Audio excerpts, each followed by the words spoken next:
What's going on, Bridging the Gap? Hey, Bridging the Gap. It's Roger. And Cheryl. And we in the cold. Man, it's cold. I guess in Texas. It's cold all over the country. I heard there's record-breaking lows all over the country, but man, it looked like Rochester outside. She feels at home right about now. Yeah, it's cold. Yeah. Y'all be safe, be warm, especially if you're in Texas, because we know they do not know how to care for these roads.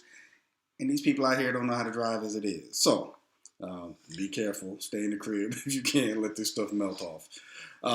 With that, we are staying warm and ready to get back into Jacob and his family, the nation of Israel, and how they came into being, who they are, where they are. So, we went through last time the descendants. The 11 of his children being born. And we kind of talked about some of these generational curses that we're seeing play out in this family now with the women's side, right? So, and I told you we're going to pick up with Jacob being ready to leave Laban now and go and establish himself as the nation of Israel in the land that was promised to him and his ancestors. As we looked at some of the repeating patterns in the women, Sarah, Rebecca, Rachel, Leah, giving maidservants and making decisions and things like that kind of reversed the order. I talked about the curse of the garden. And I want to make sure I clarify because I don't want you guys to think that I'm saying these women and the decision that they're making are the curse of the garden, because that is not the curse of the garden. There's two sides to that curse. There is the reverse of the order. Instead of a woman following the leadership of her husband, she is now speaking to her husband. And he is choosing to be passive, which is the other side of the curse of the garden. And it is the bigger piece of the curse. God didn't put leadership in her hands. God called her husband to be the lead. He spoke to Adam. Adam spoke to her. They were supposed to speak to everything together. He allowed that reversal. And in every one of these scenarios, that reversal was allowed. Abraham allowed Sarah to create a way for them to have a baby. Jacob and Rebecca was a little bit unique in that didn't happen. He was deceived by his wife. I'm going to come back to that in a second. But then back to these battling wives in Jacob, they're coming up and concocting their own ways to please this man to produce the nation of Israel. There were consequences for all of that. The family strife and all of this was horrible. But what I want you to see is Rebecca is a unique case. Rebecca and Isaac is a unique case because he didn't participate in that curse. He did not become passive and just receive information and say, okay, babe, let's do that, without going to God or anything. That's what happened with all of the other scenarios. There was a solution brought up. He's supposed to go to God with that and come back with an answer, whether it's yes or no. They weren't doing that. They were just acting. Rebecca and Isaac didn't happen that way. She deceived him. We know that Isaac was calling his son in to bless him because he was old and losing his eyesight and thought he was going to die soon. Here's the reality of what took place. When Israel was Israel, where we're at in the Bible right now, and all these kids born, and when they came back into the promised land and the kids are good and grown, Isaac was still alive. You're reading in the book of Jasher right now. Isaac was still around for all of those years later. Rebecca, on the other hand, never saw Jacob again. When she sent him away because Esau wanted to kill him, she never laid eyes on him again. That was the deception. There's a consequence. She operated in that curse. Isaac didn't operate in the curse. It wasn't that he was passive. He just didn't know. And the man who thought he was going to perish soon lived for decades later. She never saw her son again. There's consequences to this stuff. But I want to make sure that I make it clear. Women are not the curse. Even a woman usurping authority or attempting or bringing information to her husband, that's your job. Is to give insight, feedback. His job is not to just bow down to that, but to seek God with it. And then make sure God is on board with it before moving forward. all of these men who chose to do that, well, Abraham and Jacob chose to do that, there was strife in their families. There was problems. Isaac is the only one who didn't choose to do that. There was still strife because of it, but Isaac wasn't the one who suffered through that. She was the one who suffered through that. And I think that's an interesting takeaway. Not that the women are the curse, but the men participating in passivity is the bigger problem in that curse of the garden. What do you mean by participating in passivity? Because that could be taken a few different ways. Are you saying men should be aggressive? No. Okay. I'm saying, here's the order. God spoke to Adam. Adam spoke to Eve. He gave them dominion to speak to everything else. When we reverse that order and we remove God, now the snake is speaking to Eve. Eve is speaking to Adam. Adam's not talking to God. That's the passive piece. Not that he shouldn't listen to his wife, but you took God out of the equation. Okay, just want to clarify that. Yeah, absolutely. You take God out of the equation, now order is completely reversed, removing the most critical element of order, which is the Father, the Most High. And when we do that, it's always going to end up painful. So, I didn't really clarify that last time. I was looking at the last video, and I wanted to make sure that I don't offend anybody, especially women with that, because you're not the bigger problem there. Honestly, Adam was the problem. Abraham was the problem. Jacob was the problem. As close as they were to God, none of them went to God with the information they received from their wives. They chose to just be passive and say, okay. They allowed the order to be reversed, and they didn't do their part. Okay, so with that, we're going to pick up with Jacob and where he's ready to leave Laban's house. He's got 11 of his 12 children born now, and he's ready to roll out. We're just going to cover one section of scripture, still in Genesis 30. We're going to read from 25 to 43, and then we're going to have a little conversation about this, because I learned some stuff in preparing for this video that I'd never caught before, that I'd never seen before, but it is very, very interesting and timely. So let's talk about it. Genesis 30, verse 25. And this section of scripture is called Jacob Prospers. So verse 25. Now it came about when Rachel had borne Joseph that Jacob said to Laban, send me away that I might go to my own place and to my own country.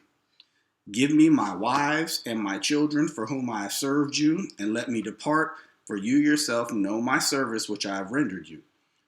But Laban said to him, if now it pleases you, stay with me. I have divined that the Lord has blessed me on your account. Here we go with that selfish stuff all over again. You have done everything you said. I tricked you and made you serve 14 years, and you did it, and you did it willfully. Now I want you to stay because you bringing me a blessing. I don't want you to leave. Just selfish as all get out. He continued, name me your wages and I will give it. But he said to him, you yourself know how I have served you and how your cattle have fared with me. For you had little before I came, and it has increased to a multitude, and the Lord has blessed you wherever I turned. But now, when shall I provide for my own household also? So he said, what shall I give you? And Jacob said, you shall not give me anything. If you will do this one thing for me, I will again pasture and keep your flock. Let me pass through your entire flock today, removing from there every speckled and spotted sheep, and every black one among the lambs, and the spotted and speckled among the goats, and such shall be my wages. So my honesty will answer for me later when you come concerning my wages. Everyone that is not speckled and spotted among the goats and black among the lambs, if found with me, will be considered stolen. Laban said, good, let it be according to your word. So he removed on that day the striped and spotted male goats and all of the speckled and spotted female goats, everyone with white in it, and all the black ones among the sheep. And he gave them unto the care of his sons. And he put a distance of 3 days' journey between himself and Jacob fed the rest of Laban's flocks. Then Jacob took fresh rods. Now this is the part I had not caught before. Then Jacob took fresh rods of poplar and almond and plane trees and peeled white stripes in them, exposing the white which was in the rods. He set the rods which he had peeled in front of the flocks in the gutters, even in the water troughs where the flocks came to drink, and they mated when they came to drink. So the flocks mated by the rods, and the flocks brought forth striped, speckled, and spotted. Jacob separated the lambs and made the flocks face toward the striped, and all the black in the flock of Laban. And he put his own herds apart and did not put them with Laban's flock. Moreover, whenever the stronger of the flock were mating, Jacob would place the rods in sight of the flock in the gutters so that they might mate by the rods. But when the flock was feeble, he did not put them in. So the feebler were Laban's and the stronger were Jacob's. So the man became exceedingly prosperous and had large flocks and female and male servants and camels and donkeys. So, summarizing all of that, I've been here 14 years. I should only been here 7. I've served you for both of your wives, and you have very little when I got here. And because the Lord has blessed me, you're prospering. Everything is great. I'm leaving you in a better place than I found you. It's time for me to go. Well, look here, man. Don't leave, because I see I'm being blessed because God has blessed you. So I want you to stay. Let me pay you to continue to be my slave, even after all this foolishness. Nah, bro, I need to go. I don't need no wages. Here's what I'm asking you to do.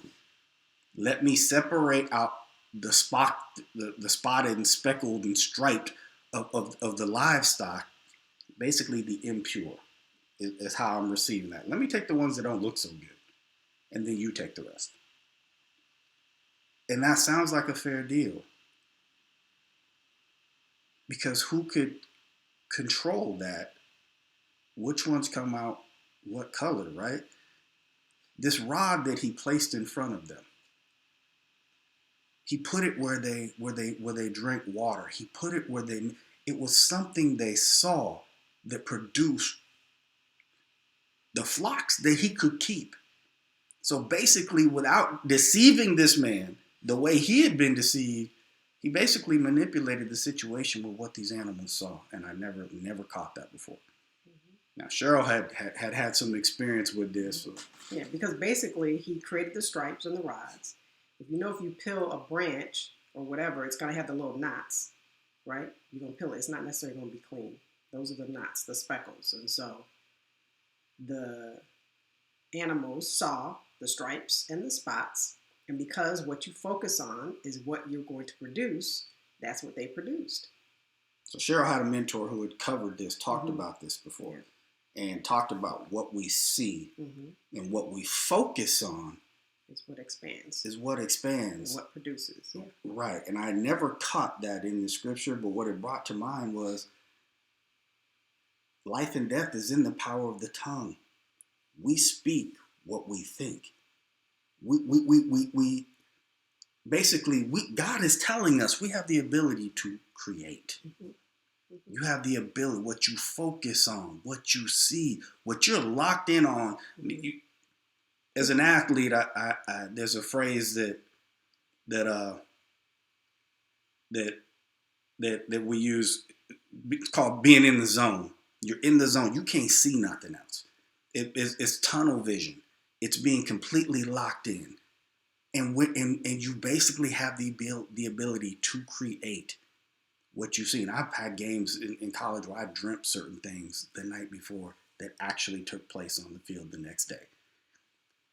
I never tied any of that to the word, though. This is a critical passage of scripture because it's telling us a lot. Yeah, and it goes along with the, where is that? In Hosea? Write the vision. Write the vision, make it plain. So those that see it can run with it. You have to see it. So it's not just the knowing the vision, having it in your head. You got to write it, and you got to put it in front of you visually so that it can produce. It can happen. So that's how it kind of all goes together. I'm a little stunned because I'm still caught up in the revelation of this today and the fact that I never saw it before. But it's interesting to me, really interesting and timely, because I'm reading a book that I'm going to recommend every one of you get. It's called The Present. And a part of this book is a little section. It's a small book, less than 100 pages long. But part of it is called Creating. And that's the part I'm reading. I just read this morning. It's talking about creating and how to shape your future. What we focus on and what we say. What we see and what comes out of our mouth, I promise you will have an impact on what your life looks like down the road. That's not just from an athlete perspective, out of some best-selling book. That's a biblical perspective. Yeah, I don't. Maybe next time when we come back, I'll look it up. But there's a scripture that talks about when we say things, is basically it starts construction. It starts things to be constructed. Your words. So you have to think about what you want to construct with your words. And as you put those words out there, the plan just starts to happen. And you absolutely cannot let things cross your lips that you don't desire. Why? I'll go off on another tangent here. Your subconscious doesn't have a sense of humor. It believes what you tell it. If you say you can, you can.